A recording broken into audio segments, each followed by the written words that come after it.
안녕하십니까. JTV 전용뉴스입니다. 새만금 지방환경청이 잦은 가스 누출 사고로 논란이 된 OCI 군산 공장에 대해 합동 점검을 벌인 결과 모두 43건의 위반 사항을 적발했습니다. 환경청은 유해 화학물질 누출 등 4건을 고발하고 유독성 물질 관련 시설 고장 등 나머지 39건에 대해서는 개선 명령이나 과태료 처분을 내릴 계획입니다. 또 사고 방지를 위해 CCTV 설치 미비 등 위험 요소 80건에 대해서는 개선을 권고하기로 했습니다. 유권자들에게 홍삼 선물을 돌린 혐의로 검찰 수사를 받고 있는 이항로 진안군수가 오늘 검찰에 다시 소환됐습니다. 검찰은 이 군수가 지난해 설과 추석을 앞두고 시가 7만 원 상당의 홍삼 선물 세트 수백 개를 돌리는 데 관여했는지 여부 등을 집중 추궁한 것으로 알려졌습니다. 이 군수의 측근으로 알려진 박모 씨와 진안 홍삼업체 대표, 진안군 공무원 등 모두 4명을 구속한 검찰은 이번 주 안에 이 군수에 대한 사법 처리 여부 등을 결론 지을 계획입니다. 군산에 중고차 수출 복합단지가 만들어집니다. 산업통상자원부는 오늘 새해 업무 보고를 통해 산업 고용 위기 지역인 군산의 중고차 거래소와 품질 인증센터, 수리시설 등을 갖춘 중고차 수출 복합단지를 신설하기로 했습니다. 또한 전주를 수소 상용차의 생산 거점으로 키우기로 하고 수요 창출을 위해 2021년부터 8년간 전경용 버스 800대를 수소버스로 바꾸기로 했습니다. 도내 주요 어촌과 어항 개발 사업에 581억 원이 집중 투입됩니다.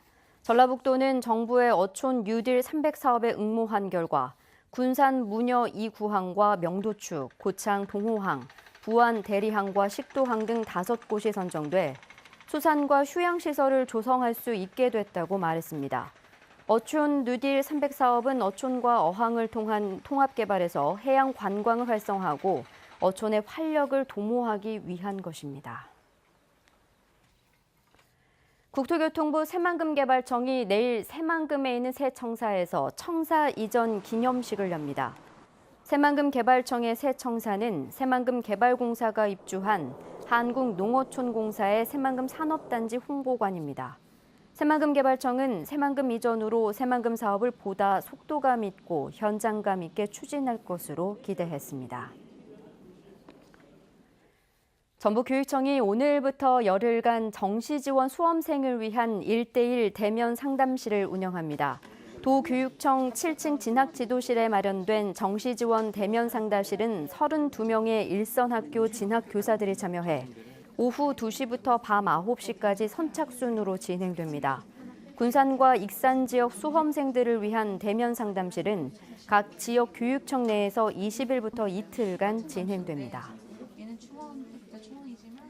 군산경찰서는 난로를 걷어차 술집에 불을 지르려 한 혐의로 50살 A씨를 불구속 입건했습니다.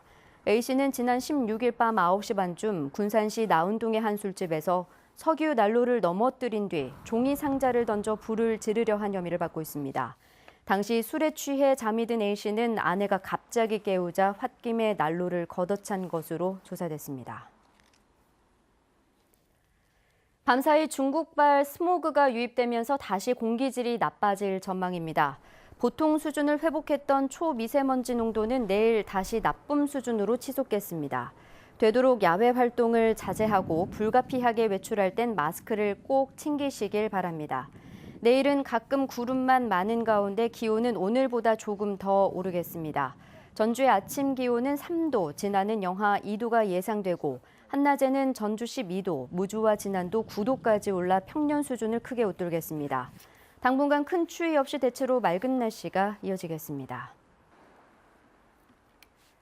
JTV 8시 뉴스 예고입니다. 차선 도색 공사를 따내 업체에 불법 하도급을 준 건설업자와 공무원이 경찰에 적발됐습니다. 고용노동부가 실시한 버스기사 인력 양성 사업이 실제 채용으로 이어지지 않으면서 비난의 목소리가 커지고 있습니다. 산업통상자원부가 새해 업무 보고를 통해 전북의 수소 상용차와 중고차 수출 산업 육성 계획을 발표했습니다. 군산 비안도를 오가는 뱃길이 17년 만에 다시 열리게 됐습니다. 여객선 운항은 빠르면 내년 8월부터 시작될 것으로 보입니다. 자세한 소식은 JTV 8시 뉴스에서 전해드리겠습니다.